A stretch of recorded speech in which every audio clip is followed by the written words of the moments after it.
Hey there, nation, and welcome to the show where we help you to play miniatures wargaming on a budget. It is I, Commander Cheapskate, and we are back with the episode of Tales from the Tackle Zone Season 2. This is our series that is dedicated to Blood Bowl battle reports, and this is battle report number 18. It's the very last game in the third round of the New World Conference, so this makes a New World Conference game number 9. This game is fought between my two friends, King Khalifa, as well as my little sister, the Kiddo. My friend King Khalifa is playing his team, the Bogenhafen Barons of the Imperial Nobility, and my little sister, the Kiddo, is playing the Skavenblight Scramblers, her Skaven team on this one. So this game's going to be kind of interesting because the very last game of round 3 for the New World Conference, both of these teams have one victory as well as one loss apiece. As for this one, it's kind of interesting. My little sister, the Kiddo, actually put a real hurting on the Thunder Valley Greenskin, killing, I think, 3 of the Black Orc players in that team with this Rat Ogre Scalpific. So we'll see exactly what this Rat Ogre can do against the Imperial Nobility team as well. As you can see on this one, my friend King Khalifa won the coin toss on this one, so he elected to kick the ball, so that way he can receive the ball in the second half of the game. Just to give you guys some idea about the game so far, my friend King Khalifa's got fan factor of 4. He's also got 3 rerolls on this game. At the same time, the Kiddo's got a fan factor of 3, and she also has 3 rerolls on this game as well. So both of my friends are lined up ready to go. So we're going to play some background music real quick. As the music is playing, we'll show you videos of both teams as well as the rosters.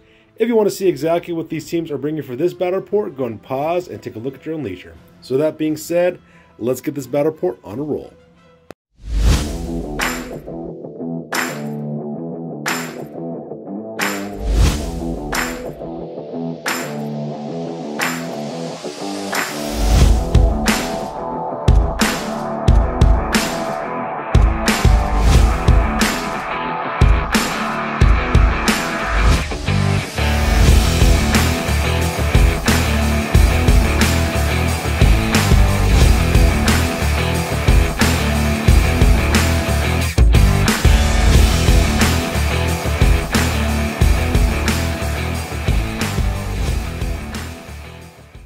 Alright, so now we're back with the first half for the kickoff. Once again, my friend King Khalifa will be kicking off the ball on this one, and my little sister, the Kiddo, will be receiving on the ball. So originally the ball landed over here in this square right next to this gutter runner over here. Now what ended up happening is that when the kickoff actually went off, the roll that was written off was open snap, which means that D3 plus 3 players on the receiving team can move over 1 square. So in this situation, my little sister Kiddo actually rolled a 1, so because of that she got 3 players in order to move where she wanted to move. She moved Scalpific over 1, as well as Plague Roll the Infected her throw over 1 spot, and then she also got Toxiad, her gunrunner, to move up 1 square to where the ball is located. Passes agility test, able to capture the ball. So just like that, the Kiddo starts the game off in possession of the ball as well. And that takes directly to the top of turn number 1 for my little sister, the Kiddo. So with that being said, we'll come back after turn 1 activations. Alright, so we're back after the end of turn number 1, at the top of turn number 1 for my little sister, the Kiddo, and once again, chaos has struck again on the pitch. As you can see, Scalpific, the Rat Ogre, has claimed another victim for itself. So let's talk about what ended up happening. So the Kiddo, of course, opens up with a blitz with Scalpific. Scalpific goes directly into lineman number 7. Her name is Rose Tabak.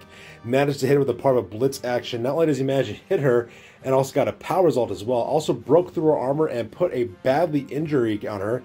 So because she will miss out the rest of the game on this one as well, because she became a casualty on that blow. So there's just no stopping Scalpific. Now, Rose Tabak, of course, will make her full recovery at the end of the game, but she will no longer participate in this battle as she is currently recovering from being attacked by a Rat Ogre.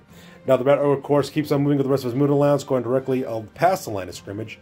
Now, as you can see here, quite a bit of things have happened here for the most part. What ended up happening is that the Kiddo managed to blast open the hole right here in the line of scrimmage, pushing back these players at the same time and also pushing back this ogre over here, making this avenue of approach for her to exploit. So from there, she basically moves her players through, basically putting them in blocking positions. That way they can mark all the players in the wide zone, as well as down over here, and then of course moving all the way through over here. The only problem that she runs into, however, though, is that she's got to worry about these players down over here who might try to throw blitzes directly into her Scalpific. Well, sorry, not Scalpific, I'm sorry, Toxiad, which is her gunrunner, who managed to slip through the line, but we'll see exactly what happens there. So that being said, we go directly to the bottom of turn number 2. Sorry, bottom of turn number 1, I'm sorry, for my friend King Khalifa. Alright, so we're back at the bottom of turn number 1 for my friend King Khalifa, as well as his team, the Bogenhafen Barons. As you can see, quite a bit of things have happened for the most part. What ended up happening over in this area over here, as you can see, my friend King Khalifa took his players from the wide zone and his calm defense and them spread out throughout the entirety of the backfield. He's got a lineman as well as a throwing back over here. Now, the biggest thing, of course, was his blitzer. This is blitzer number 4. I believe his name is Cedric Verts. He does try to run a blitz from the wide zone directly into Toxiad, but unfortunately for him, though, he only got a push results because he only managed to push that gun runner up forward. He rolled 2 blocking dice, got both of them results with push, so he does push him up over here. Now, meanwhile, over here, though, this lineman, though, does manage to push Scythe of Skavenblight directly into the crowd with a stumble result. So because he does get beat up, so he is currently stunned, so he's laying on the ground, currently bleeding out right now. At the same time, this blitzer managed to knock down this player as well, so he managed to knock him down. However, the most dramatic effect took place over here at player number 5. His name is a bodyguard player named Gosbert Bear. He tries to block directly into this guy, gets both players down, so because of his resourceful skill, both of them go crashing to the ground. Unfortunately, his armor did get penetrated, so he gets stunned, so he's currently laying on the ground. He is bleeding out as well, and that pretty much makes up the turn on this one. So that being said, we go directly to the top of turn number 2 for my little sister, the Kiddo. So we go to top of turn number 2 for my little sister, the Kiddo, and touchdown number 1. As Toxiad managed to make it all the way directly to the end zone, scoring the first touchdown of the game, and first blood going to the Skavenblight Scramblers. So let's talk about exactly how the Kiddo was able to do that. First of all, she does set up a couple of players who were knocked down earlier, as well as those who were stunned. And of course, she does activate Scalpific. Scalpific goes first, managed to use his Frenzy in order to blast this guy, player number 11. He's a bodyguard named Bart Neshawk. Managed to hit him twice, at the second time around for the Frenzy attacks. Managed to put her power result with him and put a stun on him as well. At the same time, this blitzer, player number 8, threw his block directly into Leo Utenbach, who's one of the throwers. Got both players down result, but because he is a blitzer, he ignores that and managed to knock down his opponent as well. At the same time, this lineman as well, player number 5, his name is Morphin. He also throws a block directly into player number 10. His name is Griswold Kaltenbach. Managed to put a power result on him and punctures armor, putting a stun result on him as well, and he goes down bleeding. Now, once, of course, this was opened up, what that does, it allowed Toxiad to slip right through without any hindrance whatsoever, getting the touchdown for my little sister, the Kiddo. So that being said, we're going to re-rack real quick for my friends, and we'll come back for the bottom of turn number 2 for my friend King Khalifa. Alright, so now we're back after for the kickoff table. So as you can see right over here, my friends have once again re-racked their players. My friend King Khalifa going kind of like a heavy flank kind of assault. He's got his blitzers over here, taking point, as well as his throwers over here as well. At the same time, my little sister, the Kiddo, is using this kind of rat box kind of tactic that she used against the Thunder Valley Greenskins with Scalpific right in the center, flanked by Gunrunners and Blitzers. This was a very brutal tactic that she used against my friend Mama Khan, and just destroyed her Black Ogres, so that part was kind of crazy. Anyways, the ball landed right over here, and this square is where the ball finally landed. However, for this one was high kick, so because of that, my friend King Khalifa got to use one of his players. Player number 2, Axel Brand Kramer, who originally was over here next to this wide zone. He runs all the way across, managed to catch the ball, so just like that, my friend King Khalifa is automatically in possession of the ball. With that being said, we go directly to the top of turn number 2, bottom of turn number 2, for my friend King Khalifa. We'll be right back after their activations. Alright, so we're back with the bottom of turn number 2 for my friend King Khalifa, and as you can see, it's pretty much a short-lived activation. What ended up happening to this lineman over here, I believe her name is... what's her name? Jenna Adelhoff managed to throw a block directly into his lineman. Managed to push him directly out of the way. Same thing with this lineman over here. Managed to put a power result directly onto this lineman, as well, also knocking him over too. What this did is it opened up an opening for Thargal, for the Ogre in this team. His name is Dosgut the Pillager. Dosgut the Pillager does a blitz action directly into Scalpific. Gets a both players down result, so they both go crashing to the ground. Luckily for King Khalifa, though, his Ogre is perfectly fine, but Scalpific, on the other hand, got his armor penetrated, at the same time suffered a stun result, so he's currently on the ground bleeding out, and he is currently unconscious. Now, the reason why my friend King Khalifa did that is so that way his players are protected against Scalpific for at least a turn, so that way he doesn't worry about that too much. So that being said, we go directly to the top of turn number 3 for my little sister, the Kiddo.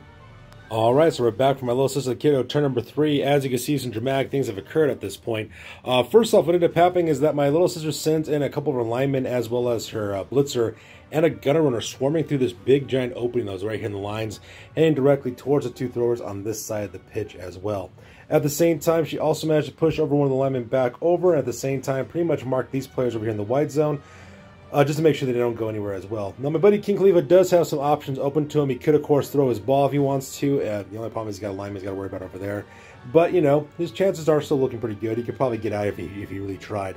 So he does have his work kind of cut out for him at this point. So that being said, we go directly to the bottom of turn number 3 for my friend King Khalifa and the Imperial Nobility. Alright, so that takes the bottom of turn number 3 for my buddy King Khalifa. Unfortunately, his turn was pretty much short-lived. What ends up happening is that Axel Utenbach does try to throw a ball directly towards... Sorry, Axelbrand Kramer does try to throw a ball directly towards Leo Utensbach, as he tried to do. Unfortunately, it didn't work out too well for him. What ended up happening is he took his lineman over here, had him ran back from this wide zone right here and threw a blitz directly into this blitz alignment. Unfortunately, he only got a push result because it got shoved over to the side. So, of course, he just tried to throw the ball. Unfortunately, he's got that -1 to throw, and it's also kind of a little bit longer distance. So he's -2 to his pass. Unfortunately, he fails his first attempt. He gets a reroll because he does have the pass skill. Unfortunately, he fails that one as well.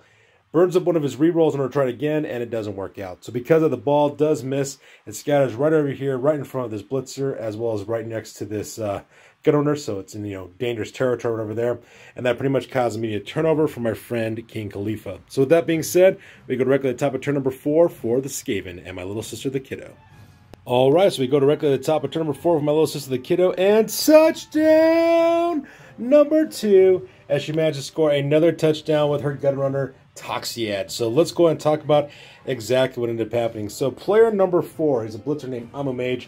Amamage runs a blitz directly into Leo Utzenbach and managed to get a power result. Actually got a stumble result, but because Axel Utzenbach doesn't have the dodge skill, he does get a power result, gets pushed back. He gets stunned as well, so he's currently on the ground bleeding out, and Amamage managed to secure the ball. Now from there, of course, Toxiad, the gun runner, then moves in, swoops into space to pick up the ball, and then runs laterally across the battlefield directly towards the end zone and running the ball and getting a second touchdown for his team, as well as earning him another 3 star player points at the exact same time. So because of that, pretty much ends that turn. We'll come back later after my friends re-rack, and we'll be back with the kickoff. Alright, so now we're back after the kickoff. As you can see, my friends have, of course, lined up a course to face against each other. This time, my friend King Khalifa going more of like a traditional look with a powerful center. He's got guys in his wide zone as well as throwers back over here. At the same time, as you can see, the Kiddo has once again adopted her Rat Ogre box type of defense because it works so effectively against other teams in the past. In the end, the ball did bounce over here directly in the square, almost right next to Axelbrand Kramer, who was the thrower for this team. At the same time, the cheering fans kickoff event was actually scored on this one, so both my friends King Khalifa and the Kiddo rolled a d6, adding their cheerleaders. Neither one of them has cheerleaders, so because of that, my little sister the Kiddo actually won the roll-off. So because of the prayers, the novel she got was called Under Scrutiny, which means that anybody on the Imperial Nobility team from the Bogenhafen Barons, if they manage to commit a foul, they are automatically detected. So a double score does not have to be seen in order for that to happen. I'm not thinking that's going to probably happen a lot because the Bogenhafen Barons are not a fouling team, but you never know. We'll see what happens. So that being said, we go directly to the bottom of turn number 4 for my friend King Khalifa and the Bogenhafen Barons. Alright, so we're back with turn number 4 from my friend King Khalifa, and quite a bit of dramatic things have taken place, especially the line along the scrimmage. As you can see, he pretty much put the pressure on, going into some really good blocking positions, and the reason why he did so is because he's afraid of that Rat Ogre for obvious reasons. As you can see, he managed to knock down a couple of players as well as stun a couple of people from the main line of scrimmage. However, the most dramatic thing was player number 12, lineman Harmon Tuber, managed to throw a block directly into team player number 7, Bubanik, a putrid stump, and lineman managed to put a casualty on him as well. Probably badly hurt on him, so because he will miss out the rest of the game, but he'll make a full recovery at the end of it. At the same time, though, making the team lose one member of its team. At the same time, by moving up his players kind of defensively, as you can see, he pretty much made this kind of box where this Rat Ogre really can't leave this box to actually go over to the wide zones to attack people. But still, it's still kind of dangerous because this Rat Ogre can, of course, still attack folks, but, you know, them's the breaks. Now, at the same time, he also moves one of his blitzers over across the line of scrimmage directly into the midfield, heading directly to the enemy end zone. At the same time, he also swarms this end zone as well, sending one of his blitzers directly to take point. He's also got his throwers up there as well. He's got a bodyguard as well as a lineman, providing security for his guys at the exact same time. And that pretty much makes it my friend King Khalifa's turn number 4 on this one. So that being said, we go directly to the top of turn number 5 for my little sister, the Kiddo. Alright, so we're back for top of turn number 5 for my little sister, the Kiddo, and as you can see, some dramatic things have occurred along the line of scrimmage, especially along the wide zone. So let's go ahead and talk about exactly what ended up happening.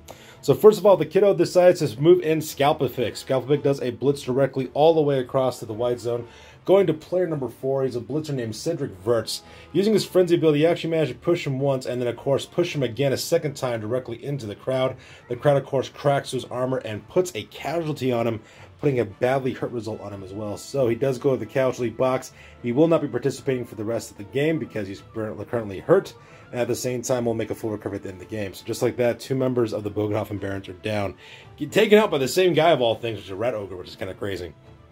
Now from there, the kiddo then, of course, breaks off and peels off. As you can see, she throws a block directly into this lineman with her blitzer. Managed to knock that person down. Moves up her throw over to this position as well to mark that player, as well as sitting in her gun runners over here to block these guys as well. Now, fortunately for Emily Mage, the blitzer does try to throw a block directly into this lineman. Unfortunately, got a player down result. So the kiddo, of course, re-rolled, burned up one of the re-rolls in order to redo it, and got player down again. So because of that, that guy goes crashing to the ground and also stuns himself because he cracks his own armor as well. And that caused immediate turnover to the bottom turn number 5 for my friend King Khalifa. So we'll be right back after his activations. So we're back for the bottom of turn number 5 for my friend King Khalifa, and touchdown number 1 for his team, the Bogenhafen Barons. As you can see, player number 10, he's a blitzer named Griswold Kaltenbach, managed to make the touchdown on this one. So let's talk about exactly how they're able to accomplish that real quick. So first of all, what ended up happening was this. Up here on the top, my friend King Khalifa does bust a couple of guys over, does try to shove over these gutter runners by using one of his bodyguards over here. Player number 5, his name is Gospert Bear. He does actually roll a blitz action going around the line of scrimmage and hitting directly these guys and cause a chain push to shove these guys down. What this did is it freed up player number 2, Axel Baron Kramer, the thrower. Now from there, what he decided to do is he decided to run down the entire line of scrimmage, rushing twice forward, actually using one of his rerolls in order to do so as well because he failed one of them, and that put him within range to throw an accurate pass directly towards player number 10. He threw it, managed to get that no problem. Of course, player number 10 did originally fumble the ball because he missed the catch, but he has the catch skill, so because he was able to re-roll it, managed to carry it the second time around, and then he ran at his normal movement allowance directly to the infield, scoring his touchdown. So with that being said, we go directly to my friends. They go ahead and re-rack, and we'll come back at the top of number 6 for the kickoff. All right, so now we're back for the kickoff. As you can see, my friend King Khalifa has kind of gone for this column type defense again. Of course, column's not as strong because he has a couple of players missing who are currently casualties. Same thing with my friend, my little sister, the kiddo. She kind of goes for more of a traditional kind of layoff as well. Unfortunately, not as strong as it usually is because she is missing a couple of people due to casualties as well. I forgot to mention this as well. One of the players' name is Morton the Keeper during the last turn. He actually got a casualty as well. Managed to get put a niggling injury on him, and he also missed out his next game as well. And that was performed by player number 10, Blitzer, done by player number, I think it was 10, Griswold Kaltenbach. Managed to put that injury directly onto that guy. I believe that's what happened last turn. But anyways, as you can see, the ball eventually did scatter over here to this box. It was actually changing weather was the kickoff event on this one. My friends rolled to see exactly what happened to the weather, and it stayed exactly the same for perfect weather, so the ball just scatters over one more time. So that being said, we go directly to the top of turn number 6 for my little sister, the kiddo. We'll be right back after her activations. All right, so that takes directly to the top of turn number 6 for my little sister, the kiddo. And as you can see, my sister, once again, punched through the line. So let's talk about what ended up happening. So first of all, she was able to throw a couple of blocks directly in the line of scrimmage and managed to push a couple of people back as well as pow a couple of people. At the same time, knock out somebody as well. So as you can see right here, this player number 8, I believe her name is, let's see here, Jenna Edelhoff. She managed to get knocked out, so she's currently in the knockout box. What this did is it freed up the Rat Ogre to do a blitz action directly into this bodyguard over here, getting a power result and pushing him to the side. What this did is it created this avenue of approach right here through the main line, which my little sister then exploited. She sent both of her gutter runners running through it, as well as one of her blitzers as well, and also tagged these guys down here to kind of stop them from, pulling out blitz actions. Unfortunately for my friend, for my little sister, though, she does have to worry about these guys down over here because these players can still move in and go after her Skaven, her gutter runner. At the same time, she does manage to pick up the ball with Plague World the Infected. He moves up, picks up the ball, moves his maximum lunar allowance, and throws the ball directly towards Toxiad, which is one of her gutter runners. The pass was actually needed, I think it needed a 5-up, I believe she needed to break that roll. She failed the first time, but because she's got the pass skill, she re-rolled again, managed to land it a second time. Toxiad, of course, catches it because he's got the catch skill, no problem, and also earns herself an additional star player point for the completion. And that pretty much makes up turn number 6 for my little sister, the kiddo. So that being said, we go to the bottom of the turn for turn number 6 for my friend King Khalifa, as well as the Bogenhafen Barons. All right, so we go to the bottom of turn number 6 for my friend King Khalifa, and as you can see, he does do a lot of dramatic movement, moving directly trying to intercept these gutter runners. As you can see, he basically just kind of makes a wall of flesh all along this axis point here in order to try to block these guys off, also marking this gut around at the same time. And he does manage to stab a couple of his players as well, but he's just trying to prevent my little sister, the kiddo, from getting a third touchdown in this first half of the game, and understandably so. So with that being said, we go directly to the top of turn number 7 for my little sister, the kiddo. Alright, so we go directly to the top of turn number 7 for my little sister, the kiddo, and touchdown number 3, once again scored by Toxiad, the Gunner Runner, making it all the way directly to the end zone and running it all the way there to get another touchdown. Also earning himself 3 star player points at exactly the same time. So let's talk about exactly how my little sister, the kiddo, managed to do that. First of all, she activated a Rat Ogre Scalpific who threw a block directly into Leo Utenbach, the thrower, managed to penetrate his armor as well as put a knockout result on him, so he's currently in the knockout box. At exactly the same time, she also moved up a couple of her gun runners as well as her blitzers in order to mark these players as well to make it a little bit easier for her gun runner Toxiad to escape. Managed to escape really well, more than a perfect 6 to escape the agility to get to this square here. Managed to pass another agility test to get past Axelbrand Kramer, and then ran it all the way directly to the end zone, scoring a second touchdown as well.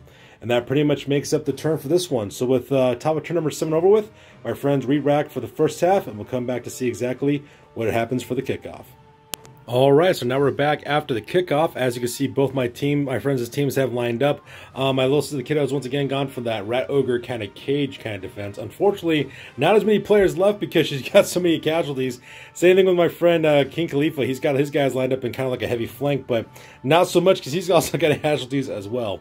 In the end, the ball ended up over here in this square, almost right next to Axel Brand Kramer.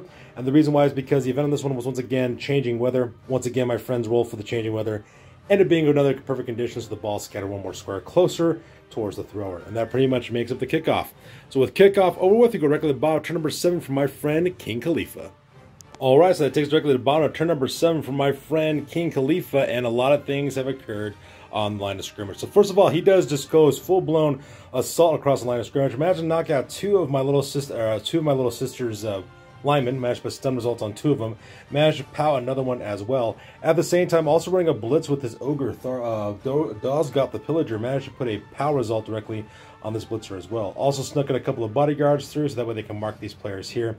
Unfortunately, King Cleaver just didn't have enough people or mass in order to stop the Rat Ogre from going out from the back here, and that's the only problem they runs into. Meanwhile, over here down near the bottom, both Griswold Cottonbach, player number 10, as well as Leo Utenbach actually make their maximum allowance along the wide zone, heading directly to the end zone there. And of course, Axelbrand Kramer does move up, picks the ball, moves his Axel moon allowance, and goes for it twice, and does so successfully. Throws a pass directly into Leo Utenbach, and managed to get a completion for that, and gives him a +1 to his star player points as well. And that pretty much makes a pretty dramatic turn number 7 for my buddy King Khalifa. So that being said, we go directly to the top of turn number 8 for the kiddo. So we come back for the bottom of turn number 9 for my little sister, the kiddo, and once again, disaster strikes from my friend King Khalifa. So let's go ahead and talk about exactly what happened here. So first of all, Scalpific, the Rat Ogre, was able to get a blitz off once again. What ended up happening is the kiddo actually peeled off a couple of her gun runners in order to mark these players as well to ask support for the tackle for the Rat Ogre Scalpific. Scalpific pulled a blitz action, moving all the way directly down, going for, no, not even going for it. I believe he just kind of, just managed to move all the way down here. Threw a blitz directly into Leo Utenbach, managed to push him back 1 square. Then he follows through again with a frenzy attack and pushes him again directly into the crowd. Unfortunately, he suffers a casualty, so because of that, Leo Utenbach does get badly hurt, and he will miss out the rest of the game, but he makes a full recovery, no problem. Now, of course, as the ball goes directly into the crowd, the ball gets rocketed back across the line of scrimmage directly to the territory, once again, belonging to the Bogenhafen Barons. And that pretty much makes up this turn as well. And it's at this point that my friend King Khalifa decides to kind of call the game at this point. The reason why is because he's got 3 players who are injured. He's got a couple who are dead as well. He doesn't have really much of a team left over, and he's tired. He's worried about taking more casualties, especially since he got to go into round 4 of the game as well. So he's kind of worried about that one.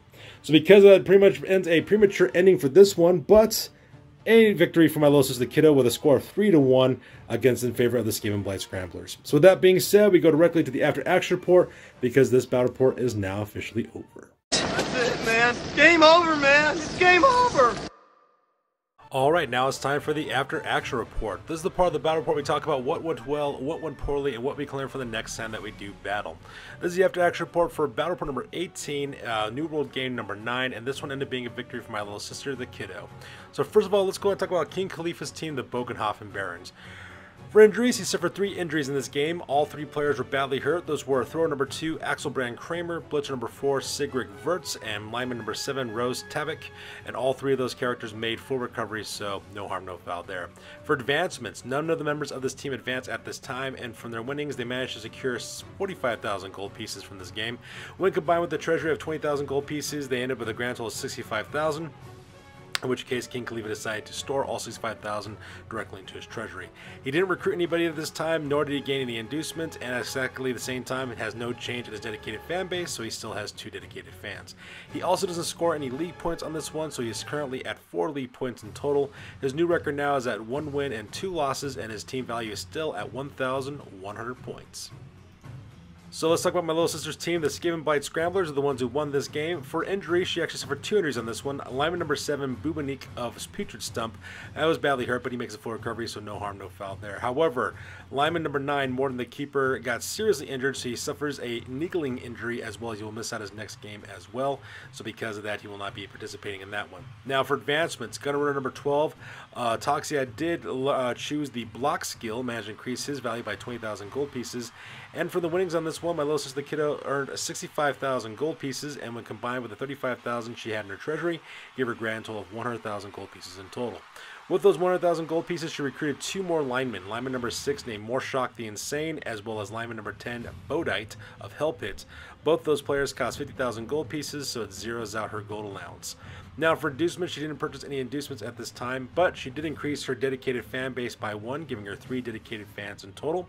For her league points, she earned 1 league point for scoring 3 or more touchdowns in a single game, as well as another league point for causing 3 or more casualties, and she also earned 3 league points for actually winning this game as well, bringing her grand total to 10 points in total, which actually ties her up with my friend Fresh Prince Belair and his team, the Elfheim Eagles, as well, which is actually kind of cool.